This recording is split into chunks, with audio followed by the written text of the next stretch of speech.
Hi, I'm Tori, and today I'm going to be going over my 2023 book calendar. This is where I record all the information about the books I read. And this year I use the Wild Women Rising calendar by Angie Sullins and Sophie Wilkins. So I use a different color of highlighter for each book I'm reading, and I just kind of mark what days I was reading it. It's a good visual to see how long it takes me to finish each book. So for January, you can see it has this beautiful picture of a woman with a bunch of beautiful birds on her head, lots of flowers everywhere. I thought that was a really fun one. And then as far as reading went, I was in the middle of several books when the month started, and I did a good job of just kind of finishing a book and then reading a new one and kind of working my way through them slowly. And I read some slower books and just kind of worked my way through them.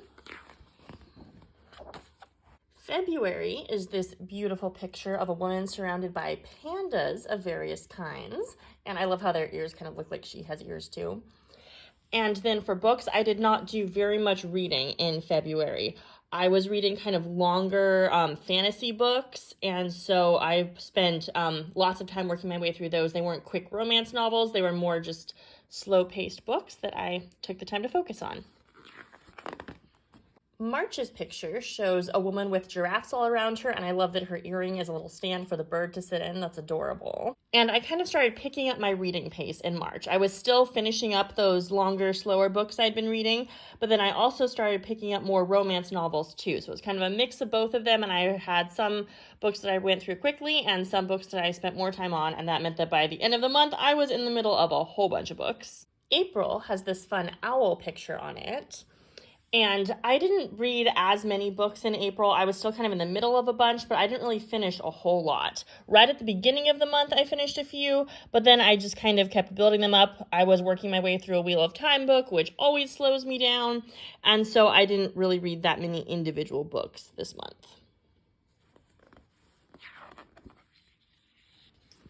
May has this gorgeous updo with a little baby deer sleeping in it, and I just think that is so much fun. I would love it if you could actually have this hairstyle in real life.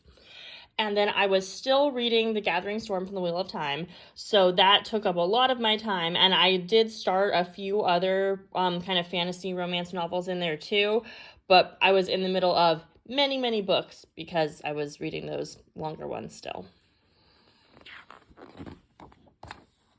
June has this fun picture of this woman with roses in her hair, and she's with some large cats. I don't know if they're panthers or something else, but it looks very fun and magical almost.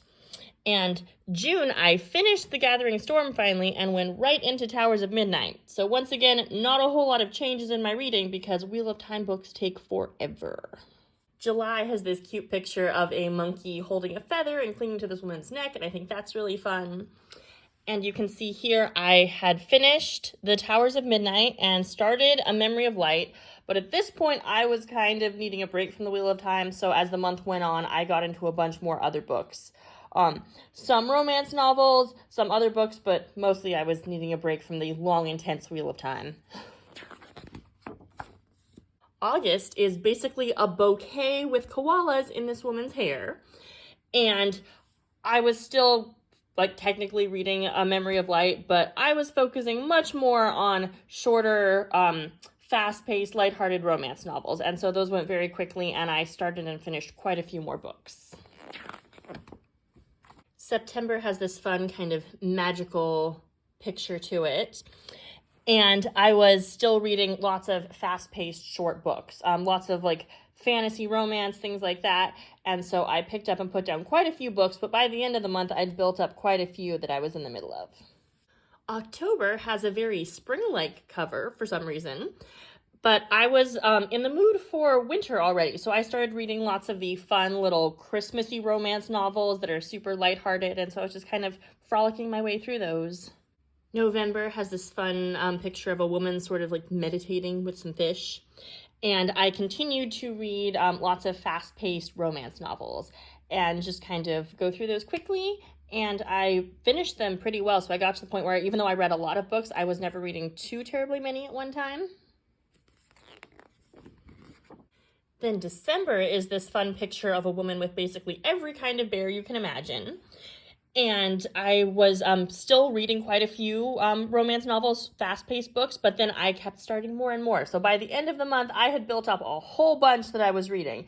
And you can't quite tell visually, but I managed to finish a lot of them right as New Year's was ending, because, you always want to finish them for that Goodreads goal, no matter how many times I tell myself it doesn't matter how many I read.